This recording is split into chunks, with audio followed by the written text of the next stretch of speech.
Nih, yang pertama ada selalu berupaya memperoleh posisi strategis yang unggul, mengungguli posisi setiap pesaing. Itu gimana maksudnya ya? Selalu berupaya memperoleh posisi strategis. Yaitu tindakan-tindakan seorang pemimpin memang harus terarah gitu loh. Jadi terarahnya adalah gimana cara kita biar bisa lebih unggul dari pesaing kita, dari kompetitor kita gitu. Namanya juga berbisnis kan, juga harus pasti ada kompetitor kan. Dan gimana cara kita biar lebih unggul, dan ya cara-cara itu yang harus strategis, yang harus terarah gitu. Jadi nggak semena-mena kita kesana deh atau kita coba kesana. Kalau coba-coba itu perlu, cuman kalau terus-terusan kan nggak relevan gitu loh. Ya benar-benar itu untuk memperoleh sebuah posisi kita juga harus kan melihat strateginya gitu ya. Terlebih dahulu jangan sampai kita coba-coba terus gitu kan. Kalau misalkan kita coba-coba kan, kalau orang bilang kok coba-coba mulu gitu, nggak konsisten atau apa gitu kan, bisa bilang seperti itu. Lebih baik riset dulu, siapkan Dulu, kalau emang sudah matang baru kita kembangkan. Ada yang kedua, selalu berupaya menyesuaikan diri mengikuti irama perubahan sehingga menjadi relevan setiap kondisi.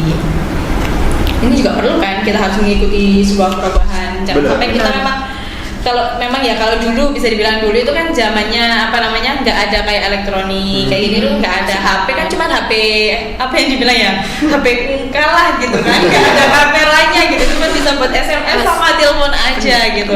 Sedangkan sekarang kan perubahannya tuh sangat cepat sekali gitu kan. Sekarang sudah ada HP Android yang dimana kita bisa video call jauh terasa dekat seperti itu. Tapi kalau misalnya kita hanya terpaku pada yang dulu, ya kita nggak ada kemajuan dong, gitu ya kan. Jadi seorang pemimpin tuh harus juga mengikuti tren ya, benar banget. Harus mengikuti tren yang ada. Jangan hanya aku loh dengan seperti ini tuh bisa sukses kok. Ngapain harus mengikuti tren kayak gitu kan? Nggak boleh seperti itu juga gitu. Bisa jadi kan nanti mematikan bisnis kita sendiri.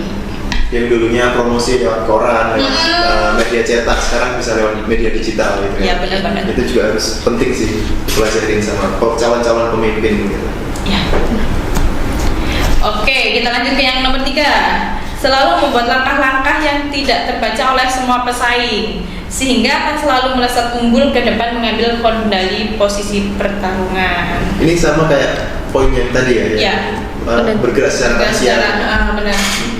Jadi sudah ada teman-teman tadi yang di sebelumnya ada bergerak secara rahasia tadi itu. Nah di sini jelaskan lagi untuk langkah-langkahnya biar sehingga kalau kita sudah mengeluarkan itu, orang itu sudah semakin ternyata nggak hanya seperti ini gitu. Ada yang lebih gitu dari yang diharapkan. Benar. Jadi kompetitor nggak bakal tahu kita sedang perancangan apa nih. Kompetitor nggak bakal tahu. Perlu tahu juga. Bikin strategi kayak gini nggak bakal tahu. Nanti kalau udah waktunya mereka lengah, kita baru mengeluarkan. Gitu. Benar-benar mengambil peluang yang ada gitu ya kan. Pandai-pandai melihat pasar juga. Oke, yang keempat, selalu siaga guna mengambil langkah penyerangan unggul untuk merebut kemenangan dan berdiri di puncak sebagai pemenang dalam pertempuran. Siaga guna mengambil langkah. Ya itu mungkin sama strategi susulan. Itu kan hampir sama. Kita mungkin untuk menambahi fitur atau menambahi apapun gitu biar tambah gol gitu, waktunya launching gitu ya kan. Mengambil langkah itu benar. Kita harus mempersiapkan langkah juga kan sebelum mengeluarkan produk itu tadi. Dan siaga. Jadi bisa kita udah pandai-pandai udah jalan terus tiba-tiba dikejar sama kompetitor, kita nggak siaga ya? Ya percuma. Cuma dong kita menyusun banyak-banyak itu, tapi kalau kita nggak ada antisipasinya.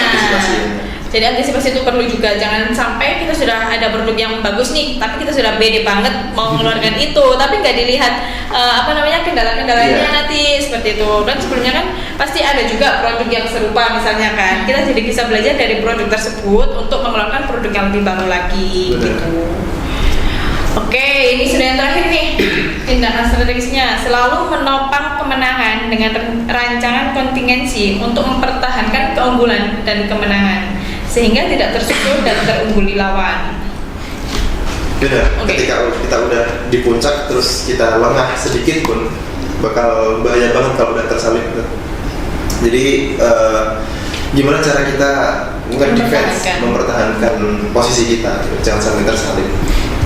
Ya, jadi kalau misalkan sudah di atas nih, sudah misalkan barangnya sudah launching, sudah banyak peminatnya, kita harus benar-benar mempertahankan itu gitu loh. Paling kayak kita melihatlah kendalanya apa sih, kalau bisa kita perbarui lagi, jangan sampai kompetitor tuh melihat kelengahan kita. Benar. Kan itu nanti juga akan kita juga yang kalah seperti itu. Ada tambahan dari Mbak Dwi?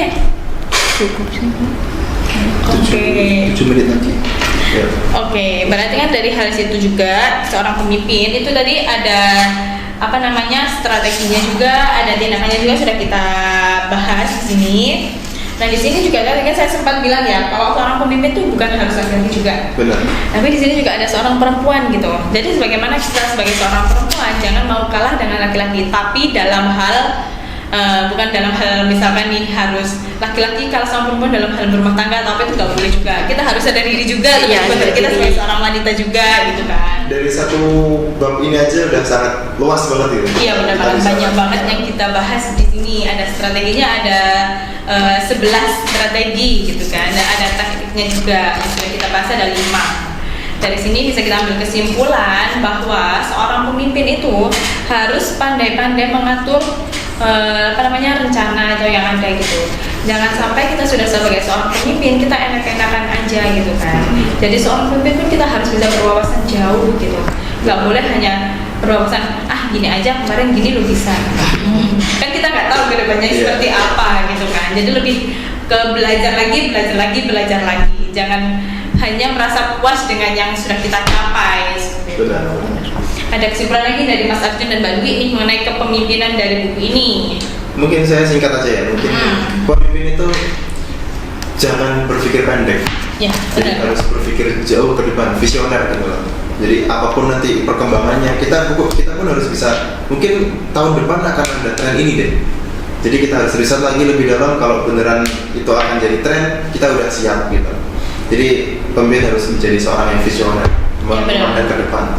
Oke, benar. Dari yang misalkan nih dari barang yang sudah diterbitkan, kita harus kalau barang itu lagi melonjak gitu ya, kita harus tahu nih misalkan dari barang A ini apa sih kekurangannya gitu kan. Jadi kita bisa dalam rentang waktu yang kedepannya kita kan nggak tahu nih bakal seperti apa, tapi kita bisa memperbarui dari apa yang produk yang sudah kita terbitkan gitu kan, yang sudah kita keluarkan. Jadi produk itu nggak sampai tergantikan dengan produk dari kompetitor. Benar. Seperti itu. Jadi harus lebih mengevaluasi lagi gitu kan dengan apa yang sudah diterbitkan dan apa. Misalnya kalau seorang pemimpin harus evaluasi juga dengan diri kita gitu kan. Jangan sampai kalau misalnya sudah jadi pemimpin, aku pemimpinnya, aku seorang pemimpin, kamu harus ikut saya, nggak seperti itu juga. Kita bisa seorang pemimpin pun juga perlu loh membuat eval juga buat diri kita sendiri. Seorang pemimpin kan kadang-kadang juga perlu ada salahnya juga. Alangkah baiknya juga minta penilaian dari seorang bawahannya yang setiap hari mungkin ya kan setiap hari sudah komunikasi dengan bawahannya gitu. Jadi jangan malu-malu untuk belajar lagi meskipun sudah menjadi seorang pemimpin. Dari Mbak Dwi ini kesimpulannya apa? Mungkin aku ingat dengan motivasi Mbak Tiara. Apa? Dan sebagai motivator teman. Jangan lupa kalau misalnya kita butuh pertolongan, kita jangan sungkan. Kalau sudah ditolong kita harus bilang terima kasih gitu sih Kak. Oke, benar sekali. Jangan lupakan 3 kata ya teman-teman ya di sini ya. Dari 3 kata itu ada 3 kata itu yang pertama maaf, minta tolong, dan terima kasih. Yang dimana kalau memang kita maaf itu, kita kalau sudah buat salah atau apa, jangan malu untuk mengucapkan kata maaf gitu loh. Dari kata maaf itu bukan berarti merendahkan kita, justru menghargai orang yang sudah mau memaafkan kita gitu loh. Ya, kalau kita ada punya salah sama dia, ya udah akuin aja, saya ada salah, saya minta maaf gitu aja. Minta maaf kan bukan berarti kita rendah gitu, tapi itu merupakan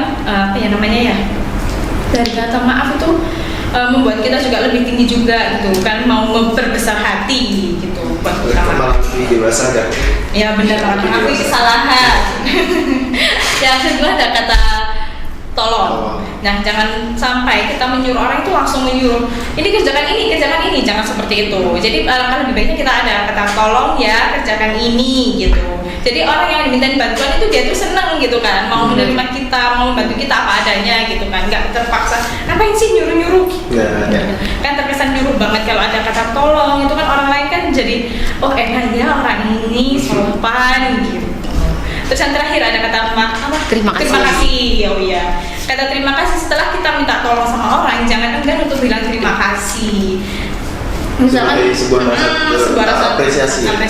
Apresiasi kan nggak harus dengan uang, dengan apa namanya kayak misalkan ada pemenang atau apa itu dengan memberikan piala atau apa, tapi dengan kata terima kasih pun orang itu sudah senang gitu loh.